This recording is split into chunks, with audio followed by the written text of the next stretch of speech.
की, जिसके तेवर जो हैं वो अब नरम पड़ते जा रहे हैं। भारत की सख्ती के बाद अब कनाडा के तेवर जो हैं वो नरम पड़ चुके हैं और जस्टिन ट्रूडो अब साफ तौर पर नरमी बरतते हुए नजर आ रहे हैं। आपको बता दें कि भारत ने कड़ा रुख अख्तियार किया, जिसके बाद कनाडा के प्रधानमंत्री जस्टिन ट्रूडो ने अब थोड़ी सी नरमी दिखाई है और कनाडा के अब जो पीएम हैं वो भारत के त्वरित एक्शन के बाद नरम पड़ते दिखाई दिए। उन्होंने कहा कि कनाडा अपने एजेंडों को एक सिख अलगाववादी नेता की हत्या से जुड़े होने का सुझाव देकर भारत को उकसाने की कोशिश नहीं कर रहा है। ये दो अलग अलग तस्वीरें आपके सामने हैं। एक तरफ भारत ने अपना कड़ा रुख अख्तियार किया तो कनाडा के तेवर जो हैं वो नरम पड़ गए। भारत को उकसाना नहीं चाहते हैं, ये ट्रूडो कहते नजर आए। ये निज्जर जिसकी हत्या हुई और निज्जर की हत्या को लेकर कनाडा की तरफ से भारत पर आरोप मढ़े गए, जिसके बाद भारत ने सख्ती के साथ जब फैसला लिया तो फिर कनाडा के तेवर जो हैं वो नरम पड़ते हुए नजर आए। ये दो अलग अलग तस्वीरें, यही निज्जर जो है जिसकी हत्या हुई और उसका आरोप जो है वो भारत पर मरने की बात कनाडा ने की थी।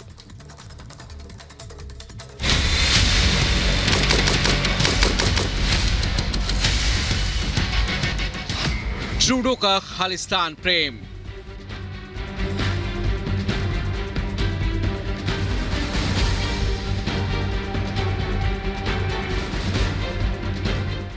भारत का करारा पलटवार।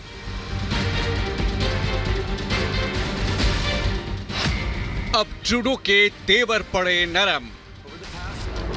कनाडा की संसद में खड़े होकर जस्टिन ट्रूडो ने एक बार फिर अपना रंग दिखाया। कनाडा में वोट के लिए ट्रूडो ने न सिर्फ खालिस्तानी आतंकी का महिमा मंडन किया, बल्कि भारत पर ही आतंकी निज्जर की हत्या के झूठे आरोप मढ़ते हुए एक भारतीय राजनयिक को वापस जाने को कह दिया। ट्रूडो के इस खालिस्तान प्रेम पर भारत ने करारा पलटवार किया, जिसके बाद अब ट्रूडो के तेवर नरम पड़ गए हैं।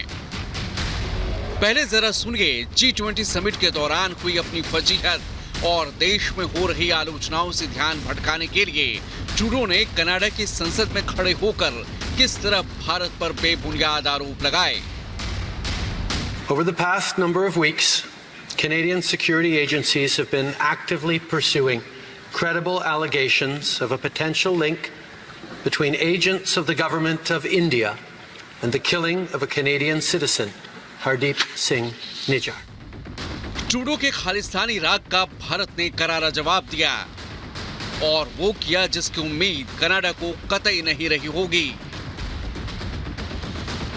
भारत ने ट्रूडो के बयान पर सख्त ऐतराज जताते हुए एक वरिष्ठ कनाडाई राजनयिक को 5 दिनों के अंदर कनाडा लौटने को कह दिया।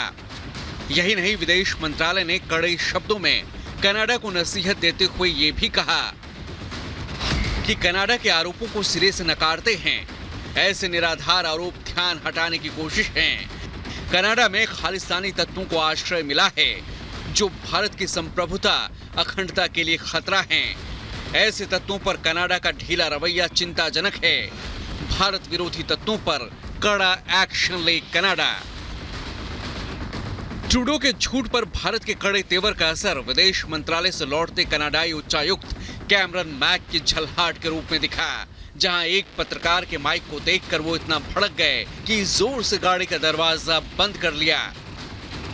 भारत सरकार के सख्त तेवर के बाद ट्रूडो के तेवर नरम पड़ गए और फिर बदले हुए सुर में ट्रूडो ने जो कहा वो भी सुन लीजिए। We are doing that. We are not looking to provoke or escalate. We are simply laying out the facts as we understand them, and we want to work with the government of India to lay everything clear and to ensure that there is proper process. Justin Trudeau जिस खालिस्तानी आतंकी हरदीप सिंह निज्जर को गर्व से कनाडाई नागरिक बताकर भारत पर उसकी हत्या का आरोप लगा रहे हैं, अब उसकी हकीकत बताते हैं। ऐसी हकीकत जिस पर शायद कनाडा भी शर्म करेगा। कुख्यात खालिस्तानी आतंकी हरदीप सिंह निज्जर भारत का मोस्ट वांटेड आतंकी था। खालिस्तानी टाइगर फोर्स का संस्थापक था निज्जर। 10 लाख का इनामी था। 18 जून को कनाडा के सरे में हत्या हुई थी। पेशे से प्लम्बर का काम करता था। साल 1997 में गलत तरीके से कनाडा पहुंचा, फर्जी पासपोर्ट के सहारे कनाडा में घुसा, शरणार्थी दर्जे की मांग की जिसे कनाडा ने ठुकरा दिया, नागरिकता के लिए कनाडाई महिला से शादी की, कनाडा में भारत विरोधी साजिशें रचता था और कनाडा की नो फ्लाइंग लिस्ट में शामिल था। तो वहीं जस्टिन ट्रूडो का खालिस्तान प्रेम नया नहीं है। दरअसल ट्रूडो अपने जिस सियासी सहयोगी के साथ मिलकर सरकार चला रहे हैं उसका नाम जगमीत सिंह है, जो कनाडा की न्यू डेमोक्रेटिक पार्टी का नेता है, जिसकी मदद से ही ट्रूडो प्रधानमंत्री हैं। इसके अलावा इतिहास में भी ट्रूडो खानदान का खालिस्तानी तत्वों को खुला समर्थन देखने को मिला है।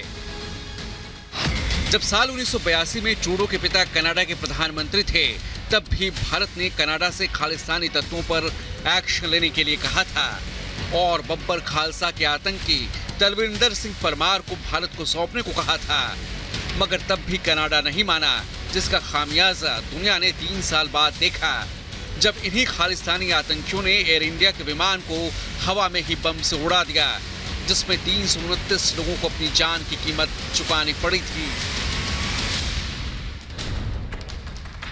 मगर अतीत की गलतियों से सबक ना लेना जैसे ट्रूडो की आदत है, इसकी बानगी 2018 में भी देखने को मिली थी, जब भारत दौरे पर आए ट्रूडो और उनके परिवार के एक कार्यक्रम में खालिस्तानी चरमपंथी जसविंदर अटवाल की तस्वीरें सामने आईं, जिस पर खुद ट्रूडो ने खेद जताया था।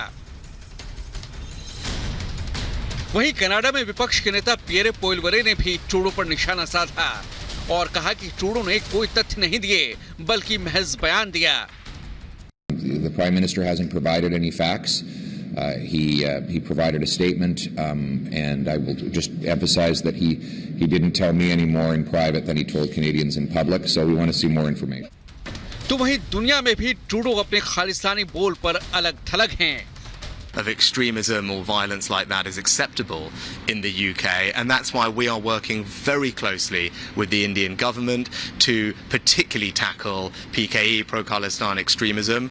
Says it's raised concern with the Indian government about its alleged role in the death of British Sikh activists in Canada. Have you raised those concerns personally with Mr. Modi at the G20, and do you regret calling him a boss?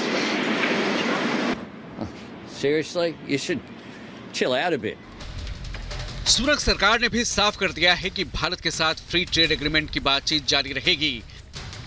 साफ है कि घरेलू राजनीति में फायदा पाने और अपनी साख बचाने के लिए ट्रूडो खालिस्तानी आतंकियों का बचाव कर रहे हैं, जो बेहद चिंताजनक है।